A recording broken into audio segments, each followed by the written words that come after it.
Tulo tayo ng broccoli. 2 to 3 minutes daw. Pakuluin. Ayan. Yung hiniwa-hiwa ng broccoli kanina. 2 to 3 minutes daw. Basta lumabas na daw yung totoong kulay at alisin na. Yan pakisabi. Sa aking alaman. So ito na yung pangalo-halo natin. Ang isa lang ako din mga guys. Ayun, lumalabas na yung tunay niyang kulay. Kasi bago ko sinalpak, kumukulo na yung tubig. Ayan guys, so, ang ganda ng kulay, di ba? Ayan. Lulutuin pa yung mamaya uli. So tama na muna yan guys.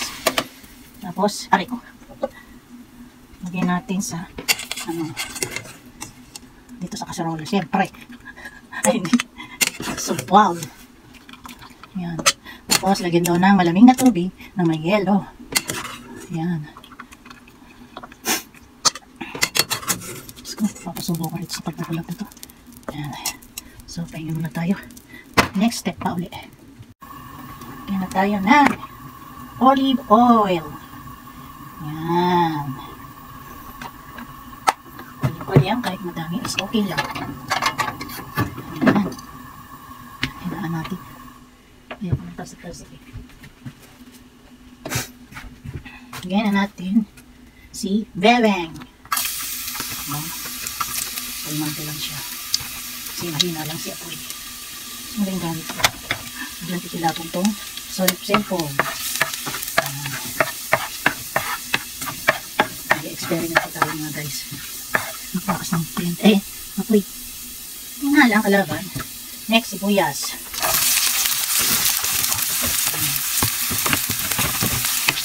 Kaya na nag-ipot pa ako na. Laging na yan.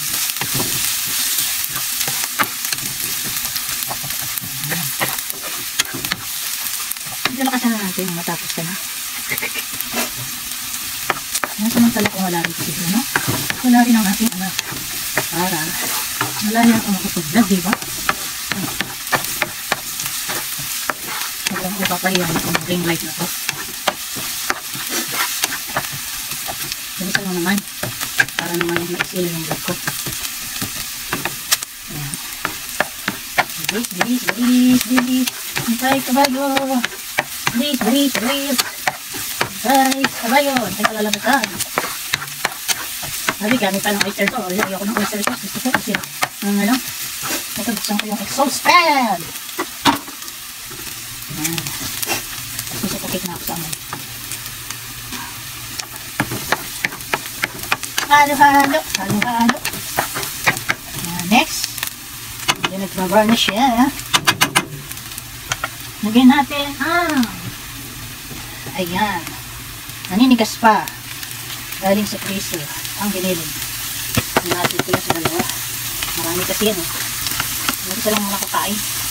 Natitesting pa.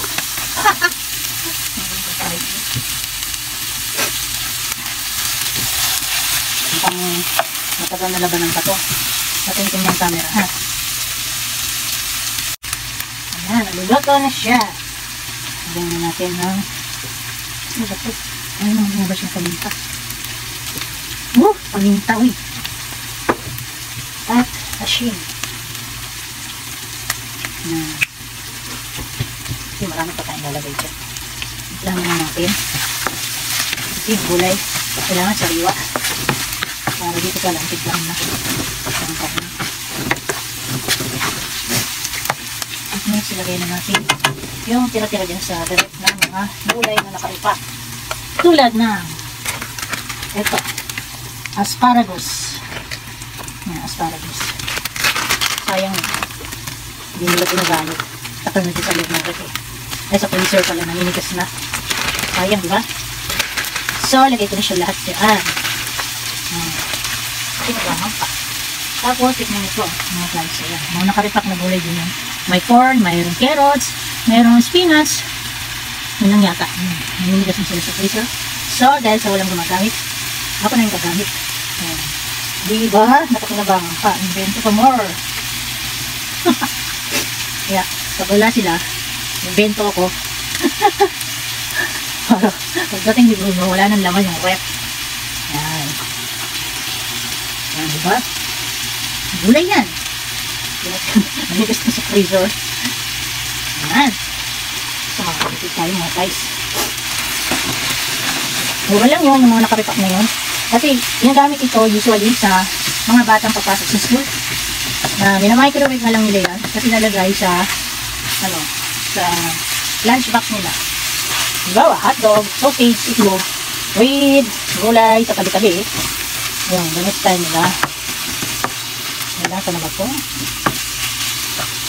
Ang kailangan ko lagyan talaga ng oyster sauce. Lagyan natin ng oyster sauce. Nakita niyo ba? Yan. Pwede pa kaya ito.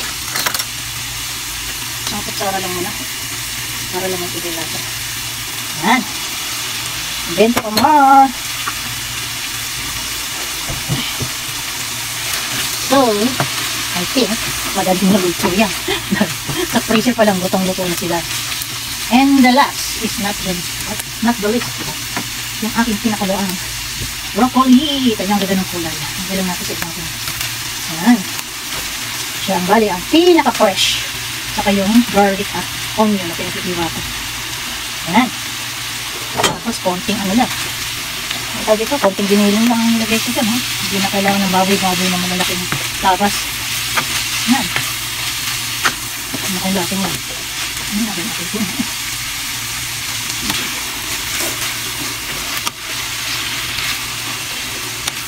Dagdagan ko na lang ito uli ng asin at saka ano yun? Pepper. Stop ko muna para huwag natin masyado. Guys, lagyan ko na lang ng flour na tinunaw sa cornstarch na tinunaw sa tubig para may konting lagkit.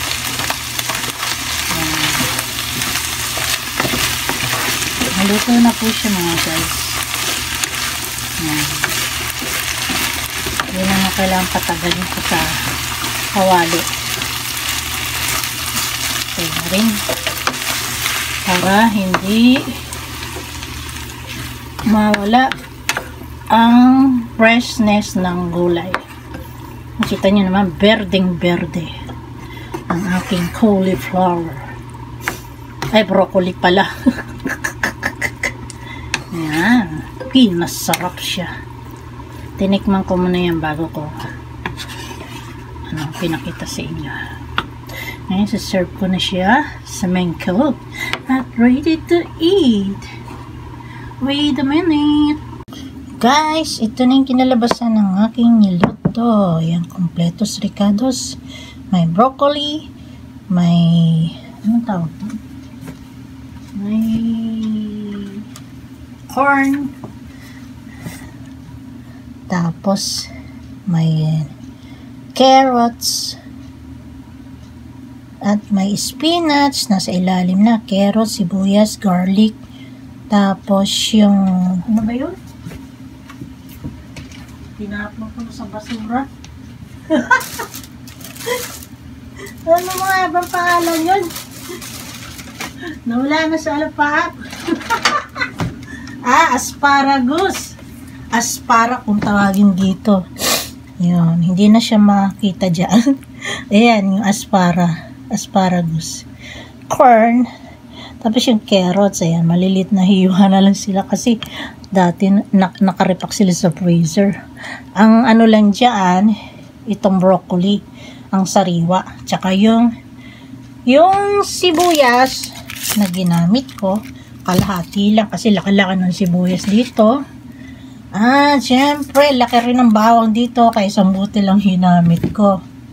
So, sa invento ko po, tinikman ko siya kung gaano kasarap. Kung masarap nga ba. Eto.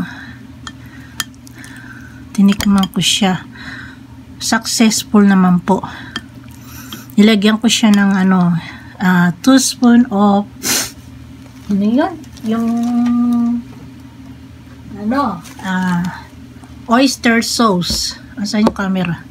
Ito, oyster sauce. 2 spoon. Salt and pepper. Yan lang. Tapos, naglagay din ako ng cornstarch sa tubig. Ng konti. Nilagyan ko lang siya ng konti. Yun. Ang nagpasarap ng lasa rito yung giniling eh. Giniling na baka. Kain po tayo. Yummy. Palagay ko hanggang mamayang gabi ko na to. Yummy. Ito yung spinach kasi yung nasa freezer to. Kaya ganyan na kulay. Kaya iba talaga yung sariwa na gagamitin mo. Kasi yung mga tira yung sa rep na nilagay na lang sa freezer. Siyempre, mangitim na yung pangniluto, di ba? Kaya, nilabas ko lahat at sinama dito sa aking pagluluto. So, walang nasayang, di ba? Kaya, pagdating ni Bruno, wala nang laman yung rep. Wala nang nakastack dyan ng mga gulay sa freezer. Even tong bali natitira na lang gulay dyan ay yung mini tomato at saka lettuce na gagamitin ko na fresh kung kakainin, hindi na kailangan lutuin yun. Tatambal ko na lang siya sa mga ulam na kakainin ko sa mga susunod pang mga araw.